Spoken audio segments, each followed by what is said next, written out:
Welcome back to another episode of King of the Block. I am your co-host Evan. That is my man Sam. Before we get into it, because for Ohio State, it's a great week, really great weekend. For the Wolverines, It was a learning weekend. It was a learning weekend. hey guys, as you can see, he's trying to spin it. You know what I'm saying? Before we get into that, Bob, how you doing, man? How's life? Life's good, man. Just trying to take it one day at a time, and man, hopefully things get better week by week. Yeah, no, I understand that. Having a great week too, you know what I'm saying? Shout out to my mom. It's her birthday week, you know what I'm saying? We'll never tell black Happy women birthday. days though. But Mom, you always watch the pod religiously. So we appreciate you for your support. And also everybody else that watches the pod, we appreciate your support. It is gonna be a great season as we get down to the game. But all right. I'm just gonna rip the band-aid off. We're gonna get right into it. Um Block game of the week was Whew. a side Woo. stomping by Oklahoma on the Michigan Wolverines, ladies and gentlemen. Bryce Underwood came back down to earth a little bit. Folks are calling him Bryce Underwhelming on, on the Crazy. socials, which That is a is crazy crazy. tag. Is it folks or just O State fans? No, it wasn't even Ohio State fans. It was just people in general on my timeline, right? Yeah, That nah, was that Twitter was that Twitter was the is wild. hashtag that was going crazy. Nah, yeah. But from my vantage point, y'all just look like y'all put the handcuffs on your star $12 million quarterback. But I'll let you take it away, man, because it was a wonderful hate watch for me. So what are your major takeaways of Oklahoma versus the Wolverines? Man, so first and foremost, whoever was calling plays, Chip, Sharon, whoever was calling plays, don't do that again. Do not do that again. Because like you said, man, they had the handcuffs on that boy. Like, they really didn't try to open things up. They kept things real simple for him. Bryce, like I said, he's real composed. He kept his composure. He never really ever looked rattled. But I believe that the game plan being so conservative, like, it just capped what he can do. Oklahoma had made Tier just running the ball like Tebow, and then we gonna turn around and get our offense and act like Bryce can't run the ball either. He's 220, 6'4". Like, come on, bro. Like, what's going on, bro? So that really upset me. Everything was way too conservative. We were running into stacked boxes, which was really crazy to me because sometimes we threw the screen, but when we threw the screen, they weren't stacked. They weren't in a stacked box. So what that is telling me is that we have a tell on our offense, and I don't know what it is. I don't know if it's personnel. I don't know if it's formation, but there has to be a tell because every time we ran the ball, they had like 7, 8 in the box. Every time we were trying to throw a screen or throw a pass, it's like they just knew. It was just weird to me. So we gotta do better, be less conservative. Now let me get started on our O line. Michigan O line, Dante Moore O line. What? I'm at a loss for words. You guys see, I can't even get it out. We weren't our normal dominant self. We couldn't move them in the run game. That's what Michigan's known for, the run game. We couldn't move them other than that one 75-yarder by Justice, but that was all him. That side, he still got it. But we got exposed in pass protection. Venables, salute to him, man. Salute, because he cooked up some of them pressures that was crazy. So I can't even get mad at that. Us being young and inexperienced, a little bit at some parts kind of hurt us, but still, I still believe we should have had a better game plan for what we were going to see and what we thought we were going to see. Another big thing that hurt us was Marlon Klein being hurt. As you can see, the week before, he was the safety target and our leading receiver for Bryce. Him being hurt this week mid practice with a boot on, that really hurt us. He's also our best blocking tight end, so that also hurt us in the run game as well. Security blanket gone, so that hurts. And now with a conservative play calling and no run game with a young QB, it's it's not going to look good, obviously. Play calling, back to play calling. We ran into we ran into 8-man boxes. Little league coaches don't even do that. Like, what are we doing? And then a lot of our alignments were really condensed alignments as well. So we have a condensed alignment running into an 8-man box. Make it make sense. There were a lot of times we could have just threw a quick screen, but maybe we don't trust our receivers to block. I don't know what it is. And then when we did, I know what it is. Y'all don't have wide receivers, but all continue. right, man. All right, get out of here. We don't need wide receivers to beat y'all. But anyways, We're talking about yeah, Oklahoma. we needed them for Oklahoma. I'm gonna tell you that. But and then another thing that really upset me was the prior week we ran a lot of tempo, and for some reason we didn't run no tempo this week, which I believe would have got them off balance, off key. I Let me believe a lot interrupt of you that. again. Hold on. You're playing New Mexico, but I continue. believe no, and I hear you. I believe a lot of that is also due to not opponent, but atmosphere and experience. Once again, Bryce has just turned 18. His first road game was probably rocking in there. So that probably played a part as versus last week we were at home. So that could be a factor, but that's what we practice and coach for. And that's what we spend $12 million for. Like, what are we doing? Best thing I've seen on offense, honestly, Justice Hayes. He's legit. I mean, still another 100-yard game, a touchdown. He's easily the most explosive person we have on our offense as of now, and he looked really good when he did have room open up. You see, he was heated at Bryce on that fourth down because I believe if Bryce would have gave it to him, he would have got the ball. But then that also leads me to our miscommunication. Like I said last week, I think I said it last week, Bryce's biggest downfall is his inexperience, and it showed a lot that game. A lot of miscommunication as well.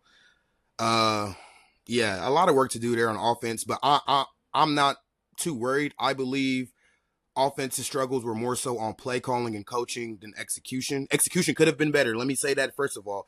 Execution could have been better. We had some linemen get ran through their faces. Crazy. Michigan. That doesn't happen. But we gonna get better. It was a learning week. I'm happy this happened early in the season for our offense and later in the season. Now, defense. Oh my God. Execution for defense, it was execution. We just couldn't tackle. Missing tackles, missing interceptions, missing assignments. It was bad. There was a play they were driving. I want to say it was like 4th and 1. We had him dead to rights. I would have gave us back in the game. And then Mateer was trying to throw and drop back through to the running back in the flat, wide open. But if you look at it, the linebacker just got caught up in the mix, trying to, pressure, because we were thinking he was going to run the ball again because he was looking like Tebow out there. And then wide open first down. And yeah, that's a great example. Or another example, I want to say it was like beginning of the second half. We oh my goodness. I'm getting heartbroken just talking about it. Beginning of the second half, they had a drive where we had him dead the right stop. Drop the interception. You're supposed to be our best cover corner. Come on, Hill. Next play. Hillman misses the sack. Oh, then what happens? Over the head. Like, it just a lot of missed execution. Our pass rush was not there at all. Mateer was back there all day. Just, we couldn't win no one-on-ones. And it seemed like none of our pass rushers had no other pass rush moves in a bull rush. Like, we gotta change that. So we just gotta play a lot cleaner. I believe Wink called a good game. I just believe that we just didn't execute to what he was calling. There were a lot of key plays that could have changed the game around. But shouts off to Mateer. He looked like a Heisman candidate against us, and he solidified that. I was about to say, Mateer definitely solidified. He's in the Heisman race. He's man. Deion Burks, who was from the area, from Michigan, not recruited. I think with the same high school as Bryce did. Man, right? killed us. He wanted to prove a point, and his team rallied behind him as well to prove He that was point. getting busy in the first half. Yeah, he did. But Busy. like I said last week, Mateer's throwing mechanics were trash, and there were a lot of opportunities we didn't take advantage of those trash throwing mechanics. Like the almost interception could have been a touchdown if his mechanics were good, but it still should have been an interception because mechanics are bad and we still should have caught the ball. But I guess that's why he plays defense. But other Man, than that, man, 270 a interception. And but the thing is though, we were definitely spot on about Oklahoma's run game, right? Their running backs were a little subpar. They didn't really do much because Mateer ran for 16 times for 74 yards in the tub. he was their leading So rusher. I mean, exactly. gives them an extra blocker. And I'm just mad. Like I said, I'm just mad we couldn't do the same thing on the other side. Bryce, I believe it's a quarterback first of all, and I believe he's way more athletic than Mateer and probably faster. He's legit 4 or 5 guys. So I don't see why we don't. I just don't see why we're scared to run him. We paid 12. We paid 12 mil for him. It's like we paid for the Lambo, but we still driving the Honda. What are we doing, bro? But like I said, I'm glad we seen this at the beginning of the season. This happened, learning experience. We can only get better from here, and it's only up from here. So we gonna see where this goes for us. Yeah, man. I mean, I'm to all of the Wolverine fans that just will listen to you. I know they feel exactly how you feel, and all those States fans feel how I feel. We just love it. It's lovely to see. You know what I'm saying? We took care of Texas for Oklahoma, and Oklahoma took care of y'all. So hey, Sooners are good in my book.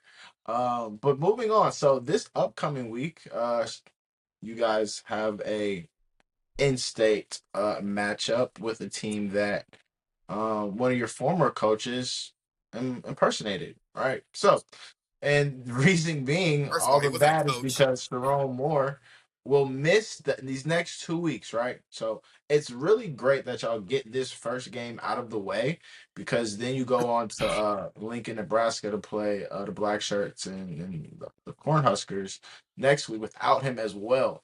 But what's the mood like going into this week with the coach, right? And not having him at the game. Obviously he's at practice and stuff like that, but what's the word around town? How y'all feeling going into this week? First of all, I think we're feeling great. We're not playing a big opponent, so no really worry about the opponent. It's more so just worried about how we look, how we execute, Right. especially going into Big Ten play the week after. But I'm not too concerned. The guy we have stepping up is Mr. Poggi, man. Biff the Spiff. I mean, this is his third stint over here at Michigan. Harbaugh, he loved working with Jim. He was known like as our glue guy. Like he would keep everything together. He was like a mentor. All the players love him. He's a culture guy. So his last thing, he just came from Charlotte as a head coach. So he definitely has head coaching experience. He has a lot of success at the high school level. He's great for recruits. So I mean, I'm not too worried about that. Everything else is going to be there. We still have our OC, Chip. Chip's also been a head coach, and then we have Wink. Wink's coming from NFL, and Wink's gonna do his thing. So I'm not too worried, honestly, about that. So I think we're gonna be in good hands. I mean, look, to your point, right? There's a lot of veteran leadership over there that have been head coaches before. Like you said, Biff has been a head coach most recently at Charlotte. They had the best record over there, but he has been a head coach, so he has that experience. And again, like you said, you're playing an inferior opponent. Anybody can be beaten on any given Saturday, right? We just saw. Well, USF has two top 25 wins, so that really doesn't count. But anybody can beat anybody on any given day. Um, but we'll see. You know what I'm saying? We'll see. I think next week would could be a little different, right? Matt Rule, I think they beat Akron 68-0. He was getting at the boys at halftime. We talking about Nebraska for real, bro? And listen, okay, all right, listen, y'all just look, Right? y'all go to the true Oklahoma, Midwest. I Y'all give it to 0-1 Oklahoma. in the true Midwest right now. Y'all are 0-1 in the true Midwest. So we'll see. But But moving look, on to greener pastures. wow, you just go. We gonna pause though. What's We up? talking about Nebraska? We'll talk about that next week. But I'm Okay, telling you, it's not gonna be what you think it is. I'm telling you, it's not. Cause y'all not really like. You know what? Let's talk we about gonna the team see. that's actually on the We gonna up and see. up, up and up. You know what I'm saying? Let's move on. Let's move on. The Ohio State Buckeyes put up a 70 piece against Grambling State over the weekend. And if we didn't put up 70, people would have a problem with it. Right? Um, Julian Sand, new record, most completions to start a game. His only incompletion was an interception.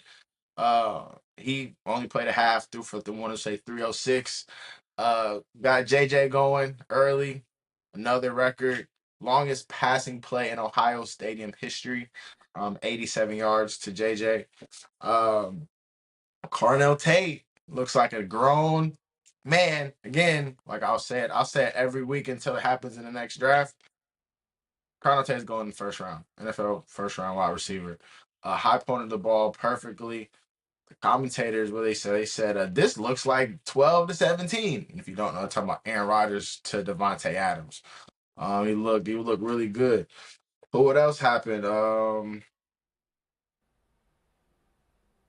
Oh, Caleb Downs being and Coach Houdini. I don't even know why they did this to this man. It's a great play where Caleb gets an interception, but he's faking like he's about to blitz. He drops back. Quarterback throws a missile, like missile, doesn't even see him. Think he has a slant open. No, sir, we need that. But most important, I think was also really, really impressed with that our freshman played really, really well. Right, Riley Pettijohn was defensive player of the game, had a scoop and score on the first play of the third quarter. Then he forced a fumble in the hole, put the like decapitated the running back, like decapitated him. Bo Jackson lived up to the name. 9 rushes. I think he had 104 yards and a touchdown. Had another one, got called back because of a illegal formation. So there's a lot of positivity that we take away from this game is that our freshmen look legit. We did not, you know what I'm saying, have any letdowns, right? We got in, we were able to get a lot of people a lot of reps. We go into a game this upcoming week with Ohio University where they're coming off of a win against West Virginia, which was really big for them. They play Rutgers really, really close, but so we should take care of our in-state rival. But for us You know, anything can happen. to anything can happen, right? But for us to look how we were supposed to look against Grambling State and take care of that situation, I mean, really, they should have scored a field goal. They missed the field goal, so we'll still take the goose egg. Uh, but we looked dominant. I think the only thing that really irritated me was love Edric Houston, but he extended 2 drives. Right, he had offsides. He had 2 offside penalties. And it's like we can't have that. Right, like first drive of the game. I understand you ready to get after the quarterback. I get it. And then you know what I'm saying you do it again. Like we no that's unnecessary. I think I'd say one of the biggest takeaways of the game is our running back depth. Uh, People are gonna want to see Bo Jackson on the field. Point blank period. He looked really really good, really really shifty. Downhill Especially runner. with a name like Bo Jackson. I mean, with a name like Bo Jackson, you got to be nice at running back. Point blank period. And he definitely lived up to the hype for sure. I really truly believe it was just really good to see. It was really good to see a shutout. It was really good to see like domination. We knew what it was gonna be coming into it, but to actually start fast, right? Really was Julian, right? Be able to get Julian going and for him to really set a record for most completions, and it weren't dink and dunks. He's throwing I think the chart like he was the left side of the field, he's cooking, right? Like short, medium, deep balls, everything's completed, right? And to see that and to see the different play calls what was beautiful to see. So again, inferior opponent for sure. We'll see what it looks like a little more this upcoming week. But I think that's one of the biggest takeaways. The other negative, I think we had negative 47 punt yards where we just let the ball roll on the floor. So we got to get that together and we got to figure. I don't understand how we have our most elite wide receivers at punt return. I don't get it. We're too deep at that situation. Accent to get hurt. So it's just like exactly asking to get hurt in that situation. So This is 2 weeks in a row. First week, our punter didn't perform to what we needed to perform to. So I think our all three phases we got to get better at.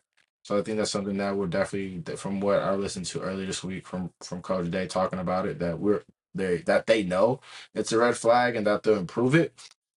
But overall, 70-0, number one team in the country, taking care of business like we're supposed to. Please, for sure.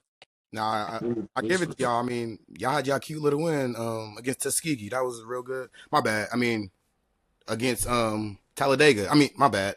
I mean, What we're Grambling. not gonna do as HBCU graduates ourselves is disrespect Grambling State. I mean, I'm disrespecting the opponent because I mean, granted, we played weak opponents, but I love my Look, HBCU. I love my HBCU, but we know what the competition level is. right, we do. You know what I'm saying? They get to come to the shoe, experience what the shoe looks like, and take this $1 million back to the crib and use it how you see fit and Nah, I help mean, and help the school out. yeah, I mean, it was great HBCU coming up here though. Give a HBCU a shout out. The Qs was hitting me up like, "Where you at the tailgate?" I'm not coming to tailgate at OSU. I'm sorry, but Yeah, we know you're not doing yeah. that, brother. Shout out to the Bros. Shout out to the Bros. But sorry, y'all not seeing me at no Osei tailgate unless y'all playing us. Yeah. Nah, that's hilarious. That's hilarious. But yeah, I mean, honestly, not too really much really more to talk about there, but it was really good to see the offense click, see the wide receivers do what they're supposed to do, and JJ get himself back into the Heisman conversation a little bit. So moving on, guys, we are starting a new segment of the pod. Yes, It is sir. called Road to the Game, right? And for everybody that does not know what the game is when Ohio State plays the Wolverines. At the end of the year, last November of every season, the biggest rivalry in college football, if not the biggest rivalry, one of the top three rivalries in sports altogether. In this segment, what we'll do is we will look at the remaining of our schedules and kind of try and pinpoint landmines prior to reaching the game. The Wolverines have way more landmines than we do because they just have a lot more holes in their team than we do. But and I will go ahead and we'll pop it off with Ohio State. So we've got Ohio University this upcoming week. I think I'm not saying it's gonna be 70-0, right? They play really well. I think they're gonna give us they're gonna definitely be ready to go. But I say we probably beat them 56-17. And honestly that's a strong 17 because like Texas only put up 7 points. So actually I'll take that back. 56-10, maybe. Like, because our defense looks elite. Our defense really, really looks elite. Coach Houdini, shout out to you, Matt Patricia. You scheming it up to where these quarterbacks and OCs are having to prepare for things that they've never really seen before. Um, so yeah, that and then we have a bye week and then we go to Washington. Washington is a trap game in a situation, but we have a bye going into that. But going across country, he's gonna be out west. So 3 hour time difference. There's a lot of scenarios where we can potentially slip up there. I think our next and Illinois, right? Illinois is gonna be probably a top 10, top 15 game at that moment, right? At Illinois, they're gonna try and rough it up. I don't see them really doing too much against us either, You though. got the dub there again. Yeah, honestly, like You got to try going undefeated. I really do. Okay. And Penn State, you know how we both feel about Penn State. That's Yeah. like fool's Yeah. gold. You know what I'm saying? That's like you think you got a little gold piece and it's really like chocolate on the inside. Like, what is this? You know what I'm saying? And it's really like our defense. Like our offense is going to catch up to our defense as the year goes along. But we look really, really, really good. And the fact that Riley Pettijohn and Peyton Pierce are at middle linebacker and are able to spell Sony and Arvell and be able to they can either probably go into what I'm saying blitzing situations and we can still have like we're just really, really deep on our defensive side of the ball that I really just don't see teams putting up a lot of points with Coach Houdini at the helm. Like I really think it's gonna be what Arch saw, I think everybody's gonna see that all year, and they're just gonna just be like, that's just one of those defenses. Like, I'm not saying this is 0-1 Miami, right? But I think when we look back at these last 2 years of our defense, people gonna be like, oh, they had a lot of dogs on that field because Caleb Downs is a coach on the defense and he's one of the, if not the best player on defense in college football. It allows you to do so many other things when you have elite players around you. So as I look at our road to the game, I think we go to that game undefeated. Like Okay. at this moment, I definitely Respect it. because realistically, like everybody will hype up Penn State as our toughest game of the year. That's on the For road or at me, home? it's at home. Okay. However, me personally, I think that Illinois game is probably going to be one of our toughest Yeah, matchups of I the year. think that's a trap game for y'all for real. Y'all should win that, but that's a trap game for sure. They're gonna come in there hyped up. I don't. It is a trap game. I don't see us making it a trap game because we're coach. They have their folks are prepared. Right, we're prepared. Is we're going to be in the heart of Big Ten play, and obviously we got Wisconsin the week after that. But I don't on the road too. Nah, we're locked in. We're locked in. So I definitely as leading up to y'all, I think we go into Ann Arbor undefeated. Um, how you looking at your schedule? Where because our schedule looks pretty smooth. Because like as Josh Pate said, Ohio State can't play itself every week. So as you look at your schedule, how are you truly Yeah. feeling? So I feel we got Central Michigan at home. That's a dub. Okay. Nebraska is Nebraska. Dub. Then we got a bye week, and then we get Coach Moore back. Then we see Wisconsin at home. Dub. Then we go to at USC. This is where things get interesting. That's why we do this segment week by week. As of now, I'm going to give us a dub, but it depends how we start looking towards that week because USC is very explosive on offense. And if we come out playing like how we looked against Oklahoma, that could be an L for us. But as of now, I'm going to give us a dub because I just have faith that we will clean things up because we still have the talent and we still got Bryce. Washington, that's at home. I believe we're the better team. They beat us last year, but we couldn't throw the ball last year. We could almost barely throw the ball this year. But I still think that we come back, beat them. We're better. I think we're a more well-rounded team than last year, and I think that we're looking for revenge as well. Especially them, they wanted revenge coming off that championship, and I think we want revenge because we weren't supposed to lose to them last year. But dub, Michigan State, little bro, dub. Purdue, it's Purdue. 2-0 right now. Purdue. I mean, you know a lot about losing to Purdue. That's used to be a trap game for Ohio State in the past, but yeah, Purdue. One tie. Then we got a bye week after Purdue. Get well rested up, and then we got Northwestern. It's Northwestern. Then we got Maryland away at Maryland. We could fall asleep that game. We usually the week before we play you guys, it's like we game plan 2 weeks ahead, so we fall asleep sometimes a week before. So Maryland can be a track game for us too, but I got us taking the dub. So as of now, I got us winning every other game after the Oklahoma L until we see you guys. My only ifs, it's gonna change week by week. Maybe is USC. USC could be a dangerous team for us. Not Nebraska. I don't know what people are seeing in Nebraska. We said it the first week on this podcast. Raiola still is Raiola, but we'll see. We'll see what happens. If we don't clean up our mistakes, it can get bad. But I feel like we're going to clean up our mistakes. I trust our coaches, so I feel like we win the rest of our games leading up to the game. All right, this is where I come in and provide some reality. You know what I'm saying to the pod, right? Central Michigan, I've been being y'all real. better, y'all better win. You know what I'm saying? Connor Stalions revenge tour. Um, Nebraska,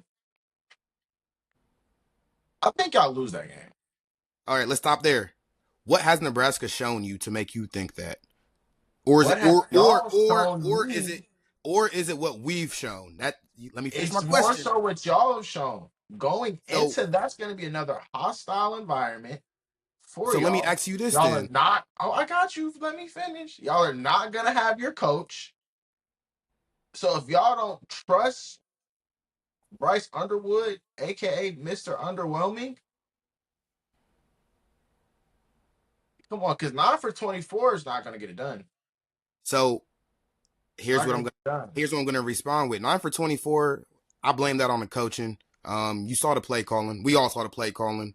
A lot of it, like I said, was But on his what inexperience. changes in your play But calling in 2 weeks? Because I'm Central I'm I'm trying Michigan, I'm trying to get there. I'm trying to get that's there. that's that's the Let sweep. me can That's I, easy let me land money. my plane. Let me land my plane. So, um, and then once again, coach took accountability. Chip Lindsey, I trust Chip Lindsey. Sharon Moore is not going to be there. So, like I said, I don't know who was calling the plays against Oklahoma. I believe it was Sharon Moore, and he's not going to be there. I trust Chip Lindsey. Every offense he's ran has 30 points a game when he's calling the plays. So I truly, wholeheartedly believe he will be calling the plays that week. And then my last point is, you've seen what Nebraska did week 1 against Cincinnati. So that just like is crazy to think that that's that same team that we're going to be playing that people think that we're going to lose to. I mean, I don't know. Nebraska hasn't shown me anything against any top opponents or any opponents with better talent than them. We are more talented than them. And till they show me something, I'm not going to look at them as a threat. They haven't played anybody more talented than them close. They haven't shown to be competitive against them. And like I said, against Cincinnati, Cincinnati played them competitive. And Cincinnati also couldn't throw the ball. We all watched that game. That quarterback could not throw the ball. So we'll see how it looks because Nebraska hasn't shown me anything, and I believe we'll beat them just barely based off talent. I don't even think we need to throw the ball to beat them because, like I said, you see what Cincinnati did. But we'll see once that week comes along. But that that's that Yeah, honestly, I really got y'all losing to USC, and I got y'all losing that in-state game to Sparty. against Sparty. And I don't really trust Michigan State. I just think that it's just one of them years. It's just weird because if y'all don't trust y'all quarterback and y'all don't change up the play calling, it's gonna be a long year for y'all. And I think y'all will take the training wheels off as the season goes along. But That's I what I was was just getting very at. surprised to not see y'all trust him after y'all was throwing the ball all over the field. You know what I'm saying? He threw for 250 week 1 and then he throws for 124 yards. And there were a lot of inaccuracies, right? There was a lot of like, oh, you're a true freshman. And this is what it comes with, right? And that's why I think that Nebraska game on the road, I do not believe that he grows up that much in 14 days, bro. I just don't. What And has that's just Nebraska? me. I guess I'm asking, what has Nebraska's defense shown you that they can stop the run? Because that's what I'm saying. I don't even think we need to throw to beat them. I guess that's what I'm getting at. Right. But if I know that I have 2 weeks to lock in, I we mean, just had a do shutout. We just Nebraska had a is like, shutout. are they We gonna just lock had in? a shutout against Akron. It is Akron. We just had a shutout, so you can build off of that, right? And we know that hey, if we make him throw the ball, and they trust their quarterback. That's baby Mahomes. I mean, they So trusting the dink and dunk. but they trust him. They trust him to run that offense. So again, we'll see. We'll see. We'll We'll see see. what it We'll is. see. But I definitely believe But my it's friend, a letdown. Y'all lost to Oklahoma, and I was even drinking the Bryce Kool-Aid. I love quarterbacks. You know what I'm saying? But the way y'all lost that game,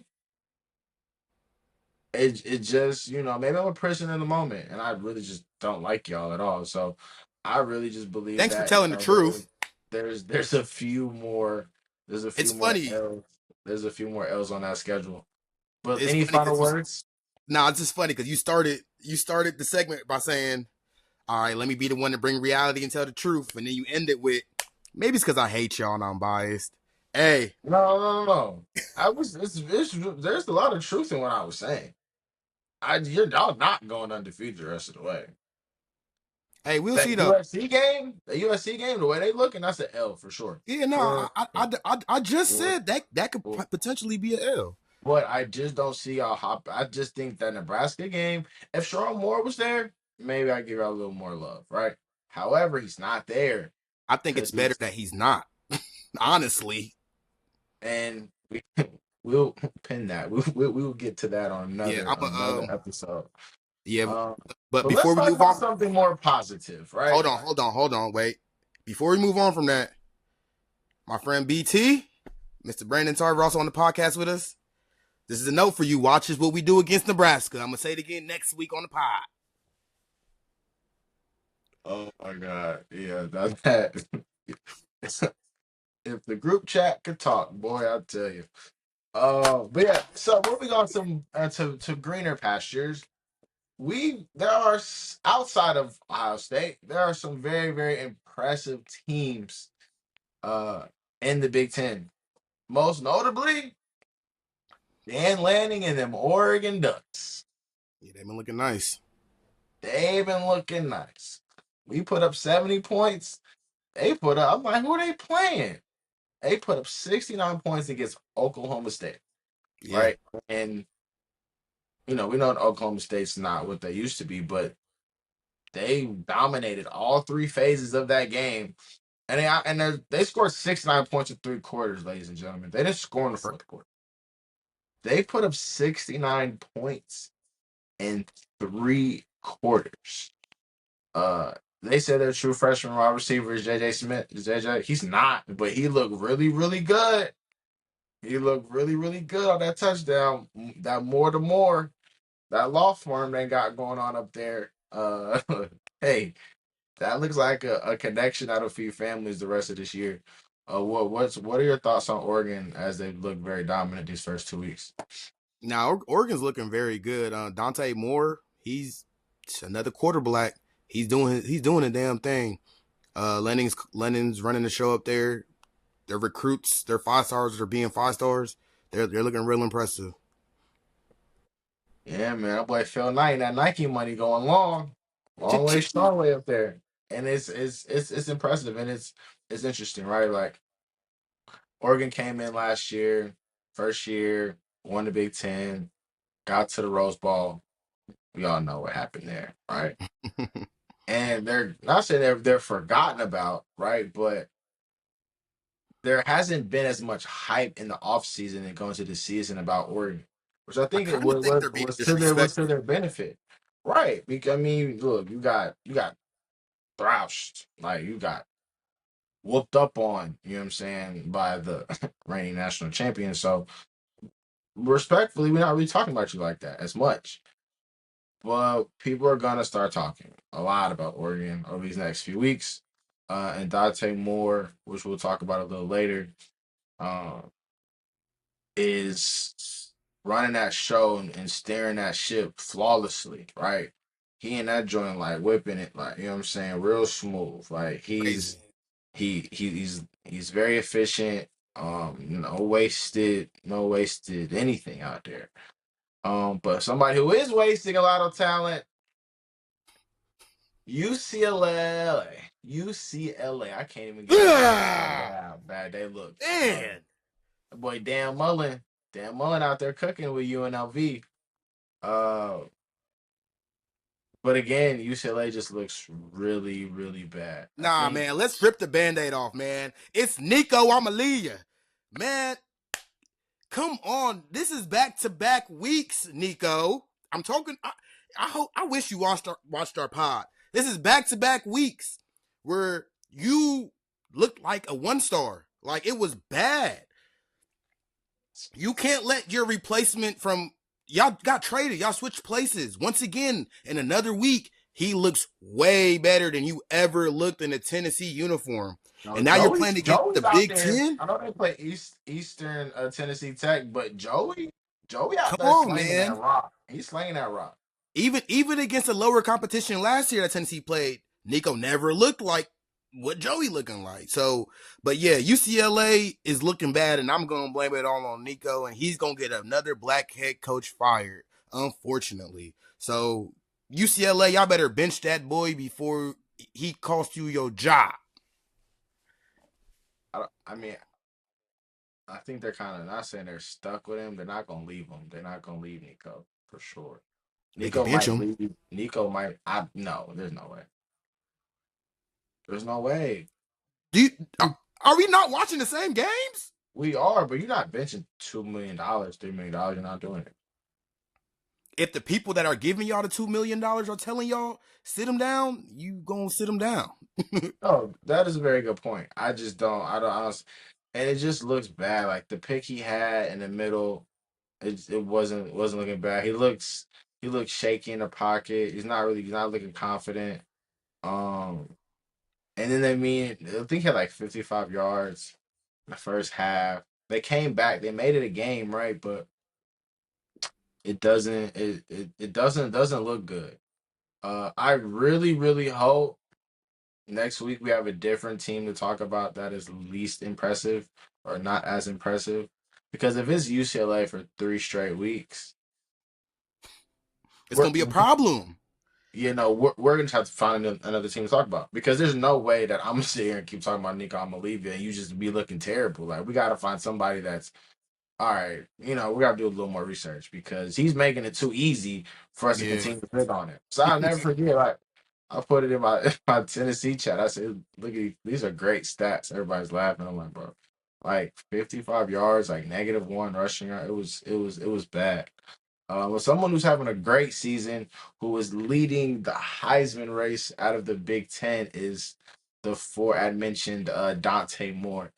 The season he has 77.3 completion percentage, 479 yards, 6 touchdowns, and most importantly, zero, zero, zero, You're- zero goose egg interceptions. And his team looks like a real threat to make a run in the playoff, right? So how are you feeling about Dante right now as in the Heisman watch? Oh no, I feel great about Dante in the Heisman watch, especially if he continues playing this clean, efficient football and Oregon continues to win. I mean, we talked about it. The Heisman is a quarterback award, and he's a quarterback, and he's playing at a very high level, very efficient, like we said, no turnovers. And like I said, if they keep winning, they're gonna grab the national spotlight, national attention, and people are gonna see, hey, they're winning because of him and what he's doing. So that boy's looking nice. That boy's looking nice. I am gonna put you see my team on. I'm still gonna say justice is a little bit in there, a little bit. But No, he's not. but Dante definitely it's looking real good. Yeah, no, I think BetGM, I think he has the fifth best odds right now at like plus 1100 to win the Heisman. So, we were on it last week about Dante doing his thing. So, second week in a row, he's the clear-cut favorite out of the conference right now. Or Um Caleb Downs is definitely getting some love in there as well, a little bit from some people. But we'll see. It's not really ever really given to a defensive player, and he's gonna have to have lots of touchdowns and lots of interceptions to even get in the conversation. they might even have to Dante get Moore, offense for that to happen. punt, punt return do a lot, but Um, Dante Moore it looks like the clear cut favorite out of the conference to be invited to New York, and hopefully he can win the Heisman, but Oregon doesn't play that well. I don't know how that works. It's two worlds. But now Dante, shout out to you, man. Keep doing your thing, except when we see you. So uh, right along. We have an interesting block game of the week for you guys this week, right? We both play in-state rivals. Not too much playoff implications are on the line this week for us. So this week we have the Wisconsin Badgers mm-hmm. traveling, I believe, down to Tuscaloosa, Alabama, Went down to T Town. to take on the struggling Rolling Tide. How you feeling about Wisconsin traveling down to Alabama this week? Um, I mean, for lack of any better games and just the biggest playoff implication game, I don't see this being a game. Honestly, I think Alabama runs away with it. The only way Wisconsin probably stays in the game is if they run the ball and keep the time of possession. If I'm not mistaken, in my notes, Wisconsin is 10th in the country on time of possession right now, so they are holding the ball and they have the second fewest penalties, so they're not committing a lot of mistakes. So if they do play clean football, time of possession, and their defense plays good, they can stay in the game and anything can happen. I mean, we just seen what USF did to Florida. So anything can happen, but I don't know because also Wisconsin is playing with their second string quarterback, Billy Edwards. He went down with a knee injury, but their backup Danny O'Neal, he was looking decent, but he's still a backup and he's playing against that Alabama defense. All five stars, 4 stars across the board. They are still pretty talented, so I just don't see it happening. And then Alabama on offense, they're getting Ryan Williams back. I don't know who Wisconsin has for him, unless their quarterback has another bad day. That's the only way I can see Wisconsin staying in the game. So Wisconsin's defense and their time of possession, I believe, is their only saving factor. I mean, I'm always going to root for the Big Ten because you know how I feel about the SEC. But unfortunately, I don't know if Wisconsin has it for Alabama, Yeah. and it's road. Yeah, I don't know if I've been in the South too long or I just only care about the Ohio State. I do care about the conference. I do love the conference and what we do. But I'm a realist. And Kalen DeBoer cannot lose this football game. Oh, he can't. He cannot lose this football. And I don't see them losing this football game. Like you said, the talent gap is definitely there. And I think it's a sense of urgency, right? Because you lost to a high profile program week one. You cannot lose to another nationally recognized program. Can't. You just can't. So I think they come out early and often, or they try and prove a point, and I think they get the job done, right? I think because Alabama can get into SEC play, make some things happen, and still be in playoff contention. Point blank. Period. Like they can make some things shake within the conference, and upset some teams. They can still make the playoff. They They lose could. this game, it's a wrap. And Kalen DeBoer can start wrapping up his office because they will get him. They will get him out of there. They gonna spend that check. Yeah, you saw the lady said that she wants the the Powerball. First thing she gonna do is get Kalen Get DeBoer up that out of man out.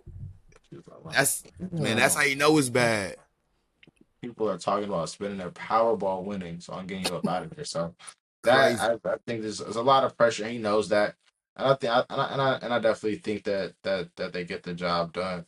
And I just think it's going to be a very hostile environment for Wisconsin. It's not going to have nothing to do with them. It's going to have like all Alabama is going to be like putting pressure on Alabama. Fans Yeah, are going to be putting pressure on them in that stadium to make it happen. So I think the block game of the week definitely. I'm not saying it's going to be a curb stomp, another curb stomp situation, but I see Alabama winning by at least 2 touchdowns. So I would go Alabama 38, Wisconsin 17. wow, you generous. I'm going Alabama 40 plus. Wisconsin. I don't even think Wisconsin scores 2 touchdowns. So, like I said, they got a Sheesh. backup quarterback. They playing on the road. Ryan Williams is back. Alabama coming off of scoring 70 points. Yeah, I think it's 40 plus to 7 and under. I don't even know the score, but I'm gonna just say 7-43. 7-43? Yeah. Sheesh. Sheesh. Sheesh. Sheesh. Like I said, if Wisconsin slows down and has a successful run game, that could change. I just don't see that happening. I just don't see that happening. So Not at all. Not at all. Not at all. Yeah, anyway. Guys, we got another new segment for y'all. We got all this new stuff this week, right? We're trying to improve it, you know what I'm saying? Trying to give the people what they want. We are it's now for going to y'all. look at da-da-da-da-da-dum. Who is the real king of the block, right? This segment, we will Yeah. give you the top 5 teams, our own personal rankings of the top 5 teams in the Big Ten, right? Bob, who's your, let's go 5-1. Who do you believe are the 5 best teams in the conference right now? Okay, I'm gonna start off with number 5. Whew. So number 5 was a tough choice. A lot of teams are playing iffy, and it is early in the season. We haven't really seen a lot. But for number 5 for me, I'm gonna go Illinois. Granted, they've been playing really great. They're ranked. They're in the top 10 now, I believe. I believe the Big Ten, we booming in the top 10. I want to say we have four or five teams in there. I know we have three We have Ohio teams. State, Penn We have State, three teams in the top five. Oregon, Illinois. Yeah. So Illinois, they're ranked in the top 10, but I got to see it. So I'm going to put them at 5. This is going to get controversial because people are going to be like, how you going to put them above them? And I got us at 4. I still Us, believe Michigan. Who else is us? Come on now. I got us at 4. I believe we're still better than Illinois. We're more talented. Yeah, I just believe we're more talented than Illinois. And we're a better team. So I'm gonna put us at 4. I just got faith. I mean, I'm a little biased, as y'all know, go blue, but I a just think we're better little, than Illinois. a little. Um, on to number 3, Penn State. You know how I feel about Penn State, and putting them above us was very hard to do, but I got to be realistic. Penn State Okay. is a better team than they're playing better than us right now. And yeah, I would say they're a better team than us right now. They're looking well balanced, well rounded. But I mean, we know how this goes at the beginning of the season with Penn State. They do this every year. So I'll put them there for now. I'm gonna say this is a placeholder for them at 3. I see them falling to 4 or 5 by the end of the year, but just a placeholder for them. At number 2, I got OSBU. I mean, my bad. OSU. Uh, You said Dominant. we're number one. Sir, let me finish my segment, sir. I got Ohio State at number 2. I can believe it. Um, they've been looking real dominant. Um, they beat the number 1 team and the number 1. I don't like preseason rankings, so I wouldn't even say they were the number 1 team. They just beat a really good team. Let me say that in Texas. So Ohio State looks really good. Other than that, they play Grambling, so I want to see the more explosiveness, and I want to see them dominate everybody. But honestly, the number 1 team is Oregon, and if I'm being honest, this is more of a 1A 1B thing. But I'm going to put Oregon over Ohio State because come on now, I'm a Michigan fan. I ain't going. Come on now. So to be honest, it's a 1A 1B. I put Oregon as my other number 1 team. We just talked about it, Dante Moore and how they're clicking and burning and turning. So that's how it goes for my top 5. It's going to be Oregon, Ohio State, Penn State, Michigan, and Illinois. What you got? I got a way better list than you.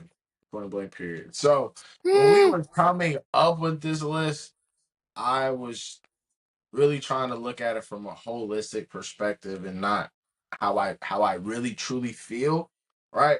So when we're looking at this list, I had a toss up at 5, right? If you look at the AP polls, which which is crazy because some people don't even really vote how they're supposed to because the lady had Florida still ranked above USF, but that's neither here nor there. That's why I don't look at rank. Um, Indiana, I have fifth on my rankings. When we see the graphic, it'll say Michigan versus uh and Indiana because I'm really like, hey, we'll see how they bounce back. But I have undefeated team in Indiana who they play Kennesaw State.